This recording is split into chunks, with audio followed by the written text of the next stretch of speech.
¿Qué onda, chavos? ¿Cómo están? Se dice que no solo de pan vive el hombre, pero lo cierto es que el pan es un alimento básico que forma parte de la dieta tradicional en prácticamente todo el mundo. Un mundo que se convierte en un sándwich cada vez que dos personas de lados opuestos del planeta ponen cada uno una rebanada de pan en el suelo. Los hay de sal o de dulce, en todas formas, sabores y colores, artesanales o industriales, y no se necesita ser pansexual para amar el pan, ni necropansexual para amar el pan de muerto. Pero, ¿sabes cuál es la ciencia detrás de su elaboración? Los ingredientes básicos y necesarios para la elaboración del pan son solo la harina y el agua, mientras que la sal es opcional, que se emplee para dar sabor y fortalecer la masa. Y según el tipo de pan que se tratase, se puede incluir como cuarto ingrediente la levadura. La harina es el principal ingrediente del pan. Consta básicamente de un cereal que ha sido molido finamente hasta llegar a una textura en forma de polvo, conjunto de sus dos sustancias, el gluten y el almidón. El almidón representa aproximadamente el 70% del peso de la harina. Sus moléculas se organizan en los gránulos con una estructura cuasi cristalina y cumplen la misión de repartir la humedad de forma homogénea durante el amasado y de proporcionar una estructura semisólida a la masa. Por otra parte, el gluten está conformado de proteínas insolubles en agua procedentes de los cereales molidos, responsables de proporcionar a la masa un aspecto compacto, similar al del chicle, responsable de atrapar el dióxido de carbono liberado durante la fermentación y provocar el hinchamiento de la masa. Ahora, esto no significa que podamos utilizar un bolillo atorado en el escape de un auto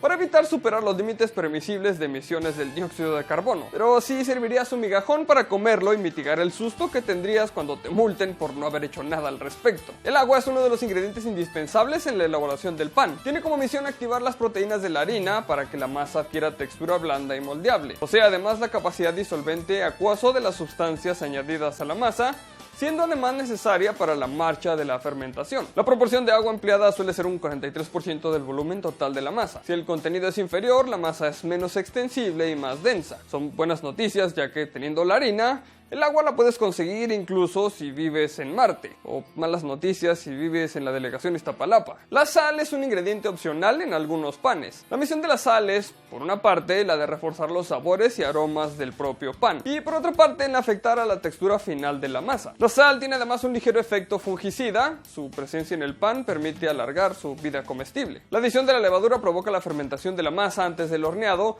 y como consecuencia le proporciona un volumen y elasticidad debido a la producción de pequeñas burbujas de dióxido de carbono que se quedan inmersas entre la masa húmeda de la harina. Es muy posible que las elaboraciones más primitivas de pan no llevaran levadura. Quizá a partir de una masa de granos semimolidos y ligeramente humedecida que podrían haberse cocido al sol sobre una piedra caliente o simplemente haberse dejado abandonados junto a un fuego o fuentes de calor diversas. O quizás a los primitivos se les fue dado un primer pan divino y todos los demás se multiplicaron a partir de este. No lo sé. De lo que sí puedes estar seguro es que la levadura es un conjunto de microorganismos unicelulares, parte de la familia de los hongos, que tienen por objeto alimentarse del almidón y de los azúcares existentes en la harina. Este proceso metabólico da lugar a la fermentación alcohólica, cuyo resultado es etanol, el cual se evapora durante el horneado debido a las altas temperaturas. Así que no te puedes poner ebrio con el pan.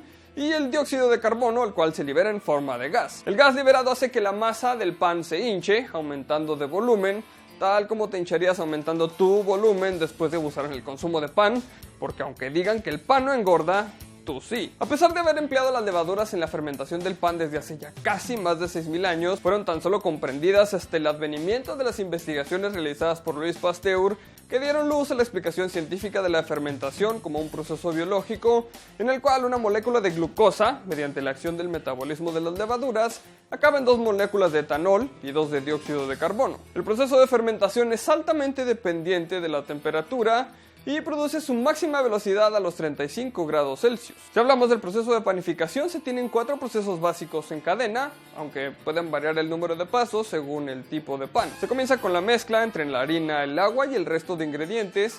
Luego se sigue con el reposo para elevar la masa, después el horneado exponiendo la masa a una fuente de calor para que se cocine y al final el enfriado dejando reposar el pan hasta que alcance la temperatura ambiente. Tomarle una foto y subirla a Instagram es completamente opcional. Durante el amasado la gliadina y glutenina del gluten se hidratan, interaccionan entre sí y forman una red.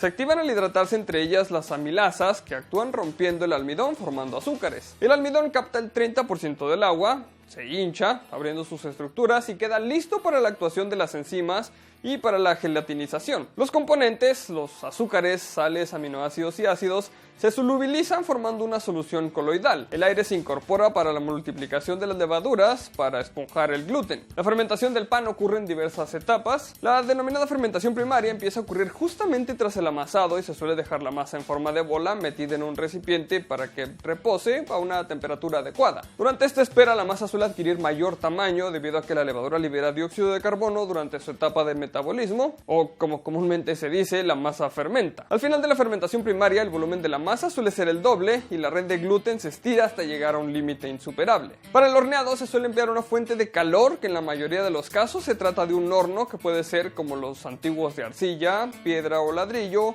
o como en las panaderías modernas, hornos de gas o de electricidad, que no sobrepasan los 250 grados centígrados. Sea como sea el horneado, su elevada temperatura mata las levaduras, pero la aireación que hinchó la masa tras la fermentación permanece. El horneado convierte una masa viscoelástica en un pan elástico. En los alimentos, el sabor procede de un conjunto de reacciones químicas que pueden dividirse fundamentalmente en dos tipos: los procesos enzimáticos y no enzimáticos. El sabor del pan procede de una multitud de elementos intervinientes de forma conjunta en la masa, por ejemplo, de la harina. El gluten no proporciona ni aroma ni sabor en sí mismo, mientras que el almidón junto con los lípidos proporcionan el carácter de la harina misma. Los almidones y lípidos en combinación con los enzimas propios de la harina y las bacterias, así como las levaduras, son las responsables del aroma del pan. En cambio, si lo olvidaste por semanas, incluso ya está cambiando de color, el responsable del aroma desagradable eres tú. Karl Marx decía que los obreros tienen más necesidad de respeto que de pan, pero si vives en un país donde el PRI es el pan de cada día,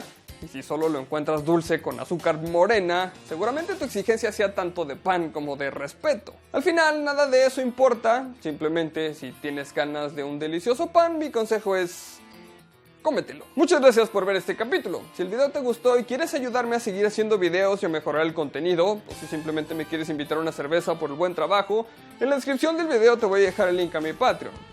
O simplemente puedes compartir el video con tus amigos, y si aún no estás suscrito al canal, este es el mejor momento para hacerlo. Los saludos de hoy son para José Jiménez, para Teo Gómez de Pauli, para Nano Saldívar, para Daniel García y por último un saludo para Felipe Céspedes. Ya sabes que si quieres que te salude solamente tienes que dejar un comentario. Por aquí abajo te voy a estar dejando mis redes sociales para que me sigas y podamos estar más en contacto, y recuerda que hay videos nuevos todos los martes y viernes.